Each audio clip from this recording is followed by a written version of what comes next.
Salam sejahtera, terima kasih karena bersama dengan saya di Nazilin Unity Channel. Kampen Bendera Putih, Kemuncak Kegagalan Kamu, kata Puad Zarkasi memberitahu Muhyiddin.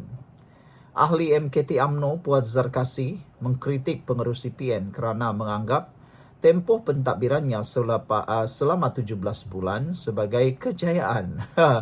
Netizen ramai yang berpakat ketawa terbahak-bahak di dalam ruangan komen di mana-mana ruangan komen media sosial. Mereka kata ini mungkin yang disebut masuk bakul angkat sendiri, kata mereka. Tiada pengiktirafan dari luar, tiada pengiktirafan dari mana-mana NGO ataupun daripada badan-badan yang berkecuali kepada kejayaan PN, kata mereka. Berbanding dengan Anwar Ibrahim, belum sampai 3 tahun menjadi Perdana Menteri, pelbagai pengiktirafan diberikan kepada Anwar Ibrahim yang hebatnya bukan dari Malaysia, tapi daripada luar negara. Itu namanya pengiktirafan, tak masuk bakul angkat sendiri.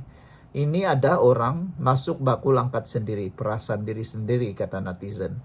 Sebelum kita teruskan ulasan ini, jangan lupa siapa yang ada masalah penyakit kencing manis, tinggi darah, gout, saya kongsikan kepada Anda produk yang terbaik di pasaran, paling bagus, dia murah dan lebih bagus daripada itu berkesan. Sudah ramai yang membeli produk ini. Mereka kata murah dan berkesan. Hanya sapu atau telan ataupun minum boleh membantu untuk menyembuhkan, melegakan gout Anda. Dan jangan lupa harganya sekarang sangat murah kerana ada promosi Ramadan dan Raya. Tidak lama lagi akan kembali semula kepada harga asal. Dan paling penting nasihat orang tua-tua, sediakan payung sebelum hujan. Jangan sampai nanti Raya kena gaut pula kan. Jadi lebih baik beli cepatlah. Okey, saya tak jual ubat, saya hanya kongsi kepada anda manfaat yang terbaik. Seorang pemimpin UMNO menolak dakwaan bekas Perdana Menteri Muhyiddin Yassin bahawa Perikatan Nasional PN mampu mentadbir negara lebih baik berbanding Kerajaan Perpaduan. Ahli Majlis Kerja Tertinggi UMNO Puad Zarkasi turut mengkritik pengerusi Perikatan Nasional PN kerana menganggap tempoh pentadbiran 17 bulan beliau sebagai satu kejayaan. Sebaliknya, Muhyiddin disifatkan Perdana Menteri yang gagal. Beliau merujuk Perintah Kawalan Pergerakan PKP separa masa dilaksanakan ketika pentadbirannya dan laporan indeks pengendalian COVID-19 dikeluarkan Bloomberg meletakkan negara di tempat ketiga paling corot antara 53 negara ekonomi utama. Kemuncak gagalnya Muhyiddin ialah wujud gerakan bendera putih di merata tempat. Apakah Muhyiddin ada masalah ingatan? Katanya di Facebook. Semalam Muhyiddin berkata hasrat menjadi kerajaan menanti di Putrajaya bukan sekadar omong kosong, mengambil kira kemampuan gabungan itu menempuh pandemik COVID-19. Beliau berkata walaupun tiada rujukan menguruskan wabak berkenan, kerajaan gabungan itu berjaya mentadbir dengan baik lalu keluar daripada pandemik. Ahli Parlimen Pagoh itu juga berkata, rakyat masih mengucapkan terima kasih kepadanya sehingga hari ini atas inisiatif diperkenalkan kerajaannya termasuk moratorium pembayaran pinjaman dan pengeluaran khas Kumpulan Wang Simpanan Pekerja KWSP. Kempen Bendera Putih adalah gerakan rakyat yang bermula di media sosial oleh mereka yang memerlukan makanan dan barangan keperluan lain ketika pandemik COVID-19 melanda pada 2021. Kempen itu muncul ketika ramai yang bergelut untuk mendapatkan makanan berikutan pelaksanaan PKP separa masa menyebabkan kehilangan pekerjaan dan pendapatan. Pentadbiran Muhyiddin menerima kritikan hebat daripada warganet dan ahli parlimen pembangkang yang menyalahkan kerajaan kerana gagal menjaga kebajikan rakyat semasa PKP yang berpanjangan sehingga memaksa mereka mengibarkan bendera putih. Mengenai KWSP, Puad berkata ia adalah idea bekas Perdana Menteri Najib Razak dan juga syarat sokongan BN terhadap Muhyiddin yang bersama dalam kerajaan. Muhyiddin bangga pada moratorium pinjaman dan pengeluaran khas KWSP, sedangkan itu idea Najib dan jadi syarat sokongan BN, katanya lagi. Sekian untuk kali ini. Jangan lupa tinggalkan komen anda untuk isu kali ini. Jumpa lagi. Bye-bye. Salam sejahtera. Terima kasih karena bersama dengan saya di Nazilin Unity Channel.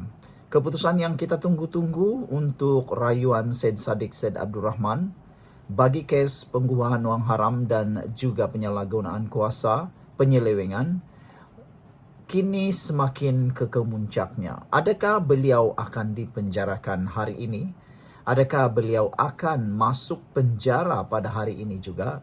Semuanya akan terjawab. Ikuti terus ulasan kali ini. Jangan lupa tinggalkan komen Anda, tekan butang subscribe. Persoalan sama ada Syed Saddiq ke penjara atau dibebaskan bakal terjawab.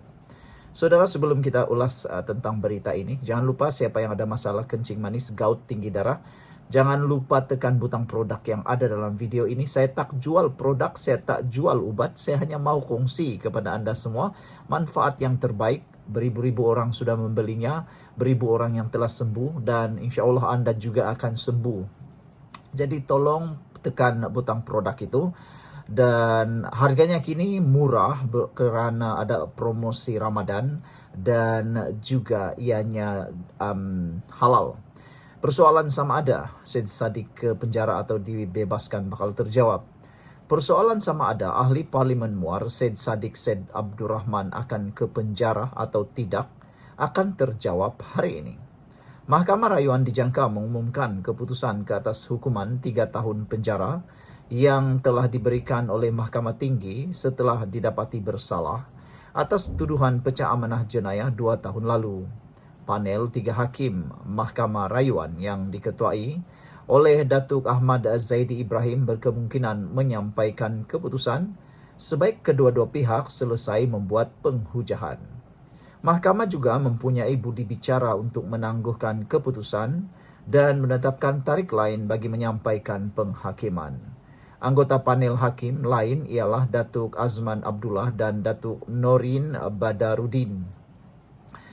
Prosiding hari ini yang bermula pada jam 10 pagi akan dimulakan dengan Ketua Pendakwa Raya Datuk Wan Syarudin Wan Ladin menjawab hujah pembelaan dan meyakinkan mahkamah untuk mengekalkan keputusan Mahkamah Tinggi.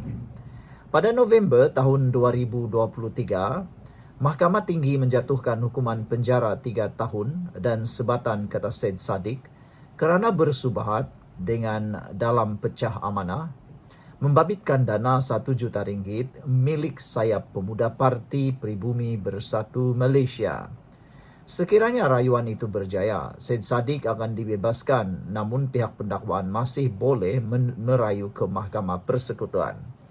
Namun yang menjadi persoalan netizen ketika minum-minum kopi semalam, mereka bertanya, Syed Saddiq Syed Abdurrahman ini dia tak sedarkah dia mengeluarkan wang yang dibicarakan itu, kata mereka. Adakah orang di belakang Syed Saddiq Syed Abdurrahman dalam bersubahat di dalam mengeluarkan uang milik armada itu?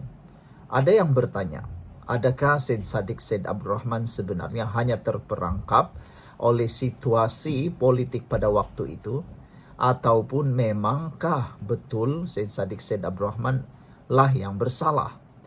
Ada juga yang cuba membuat spekulasi, yaitu mungkin Syed Saddiq Syed Abdurrahman mengikut arahan ataupun mungkin terkena perangkap. Tiada satu orang yang tahu, yang hanya tahu hanya Tuhan. Dalam politik apa-apa saja boleh berlaku. Jadi sebelum kita teruskan, jangan lupa tinggalkan komen Anda, tekan butang subscribe. Bye-bye.